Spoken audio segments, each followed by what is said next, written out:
Taureau du chêne, je t'invoque.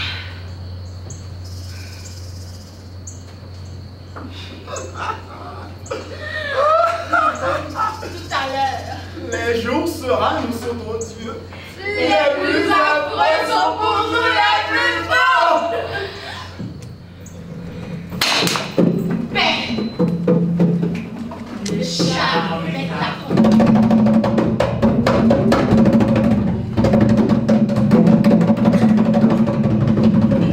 Je n'ai jamais vu de jour si affreux et si beau. Oh. Mais, que vois-je? Quelles sont ces créatures étranges, si flétries dans leurs traits, si sauvages dans leur accoutrement? Elles ne ressemblent pas aux habitants de la terre, mais pourtant, elles imagent comme nous. Êtes-vous des êtres vivants? Et pouvez-vous répondre aux questions de l'homme? Vous paraissez mentant. Je vois toutefois placer votre doigt déchargé sur vos lèvres vides et ridées. Aouh! Parlez si vous pouvez. Qui êtes-vous? Salut Macbeth. Salut à toi, grand musicien d'hibiscus. Bye. Salut, Macbeth.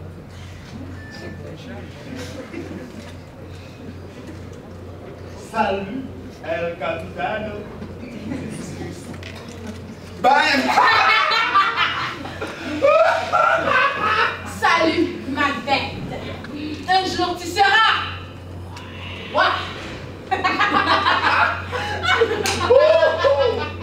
Vous saluez mon ordre de collègue de type honorable. Vos bien prédictions l'ont jeté dans les ravissements. Et moi, vous ne me parlez pas. Si vos regards peuvent pénétrer le sein de l'avenir et démêler dans les gemmes des événements ceux qui doivent prospérer pour apporter, parlez-moi donc aussi à moi, qui ne m'en dit point vos faveurs et qui ne craint point votre haine. Salut à toi. Tu seras plus petit que Macbeth. Et plus grand que lui. Salut. Un jour tu seras moins heureux. Et beaucoup plus heureux que lui. Tu feras les rois, quoique tu ne sois pas roi. Ainsi, salut Macbeth et Banco. À Macbeth et à Banco, salut. Esprit infernal qui a inspiré les pensées homicides. Dépouillez-moi de mon sexe sagestant et remplissez-moi de votre sentière. Tête, cœur, d'une cruauté pure et sans mélange de pitié. Épaississez mon sang, permet tout accès, tout passage au remords, et que nul mouvement de pitié, nul sentiment de nature ne vienne ébranler mon âme de son cruel projet. Et c'est arrosé entre lui et les élections. Ministre du meurtre, venez, en quelque lieu qu'il soit, vous ici l'assistance, à épier le mouvement de nuire au genre humain. Viens, sors, enveloppe-toi encore, les plus noirs vapeurs de l'enfer. afin que mon poignard affilé ne voit pas la blessure qu'il fait et ne laisse pas ce rayon de clarté par où le ciel puisse m'entrevoir et me crier.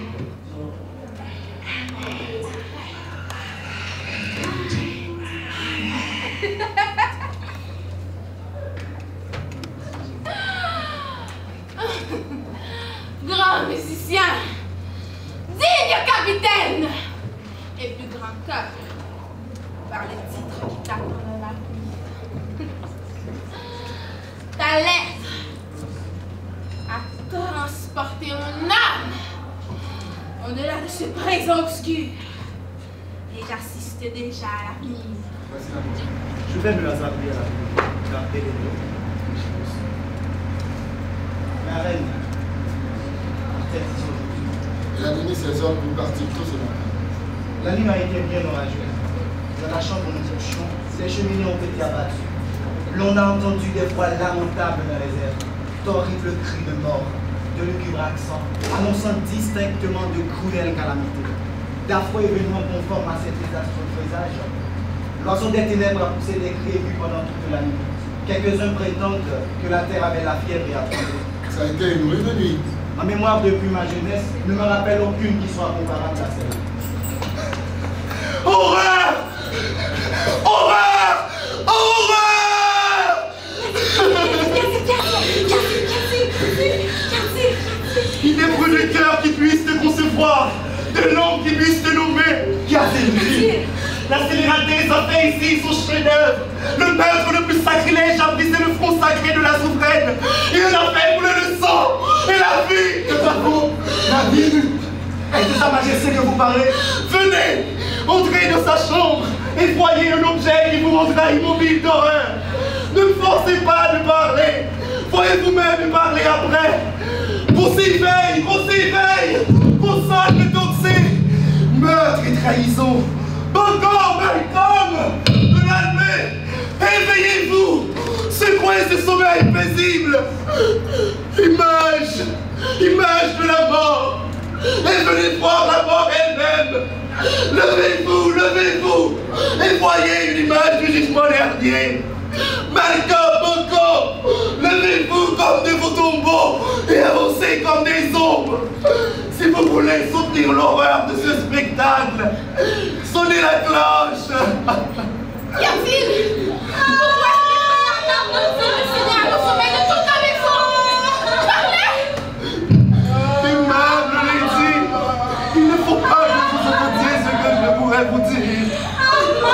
L'impression de cette affreuse nouvelle donnerait la mort à une femme. Oh mon Dieu, notre mort nucléaire s'est assassinée.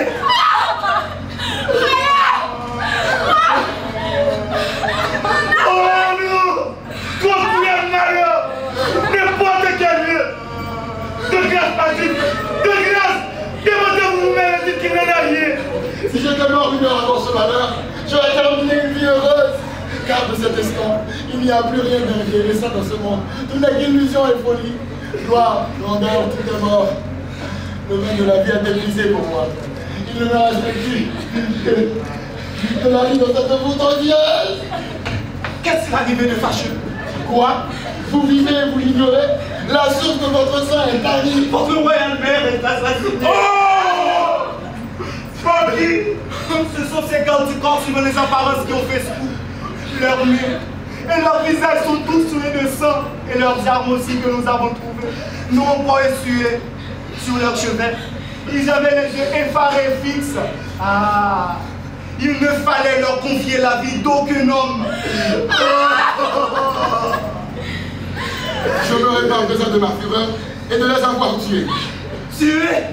Pourquoi l'avez-vous fait? Et quel homme qui peut dans le même moment être sage et aligné d'étonnement, loyal et insensible, calme et furieux?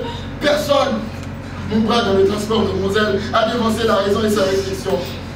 Là était un camp étendu, des taches de sang semées sur sa blancheur de son ciel défiguré de larges plaies qui semblaient appeler le carnage et la ruine dans le monde. Ici étaient leurs meurtriers, tels des couleurs de leurs forfaits, et sur leur lâche poignard, insulé de sang livide. Quel homme qui peut à cet aspect se contenir? S'il avait un cœur pour aimer, et dans ce cœur, du courage pour manifester son amour. Aidez-moi à sortir d'ici. Prenez soin de la dame. Pourquoi restons-nous muets? Ce silence que nous fait accuser de ce qu'on fait. Et que pouvons-nous dire ici? Dans un lieu où la mort en embuscade peut fondre et nous saisir? Fuyons, il n'est pas temps encore de verser des larmes. Ni de montrer un chagrin actif et courageux. Prenez soin de la dame.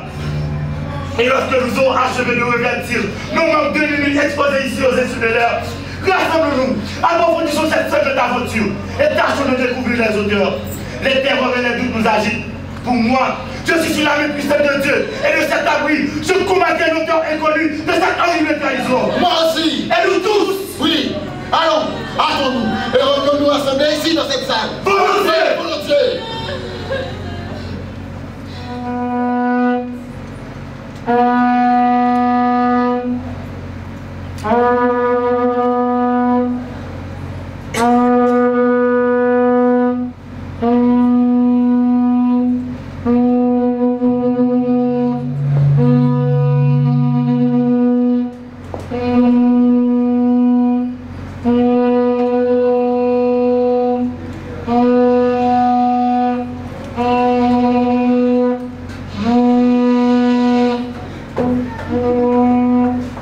Voici notre convive principal.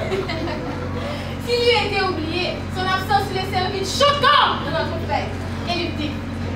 Ce soir, amis, nous donnons un banquet solennel où nous sollicitons votre présence. Il suffit que votre majesté me donne ses ordres.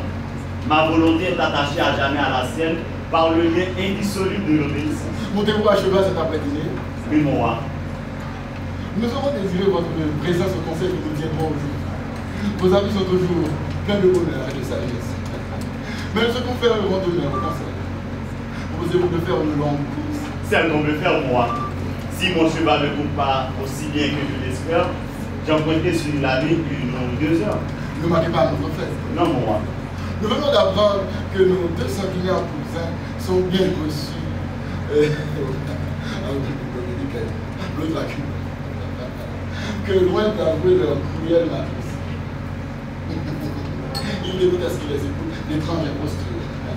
Mais nous aurons faire le rôle de demain au conseil, où nous sollicitons votre présence à nous tous. Allez, montez à cheval. Puis vous accompagne. Oui, mon roi. Mais il est vrai temps que nous partions. Je vous souhaite des conseils légers et sûrs, et je le recommande en faveur. Que chacun de vous dispose à sauver de son temps jusqu'à 7 heures du soir. Adieu. Pour trouver un nouveau char dans votre société, nous resterons jusqu'au soir. Allez, que Dieu vous garde.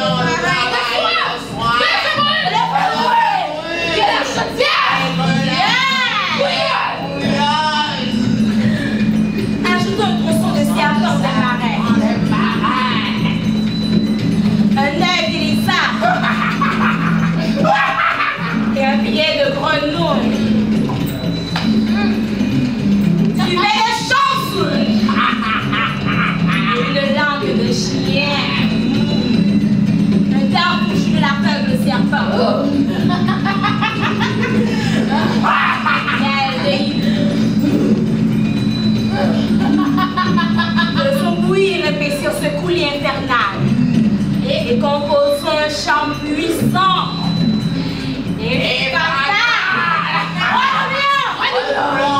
Redoublons de travail et de soin. Que feu brûle. Et que la chaudière bouillante.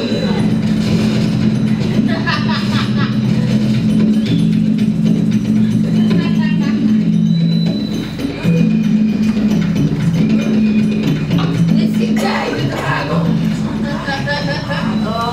Des deux.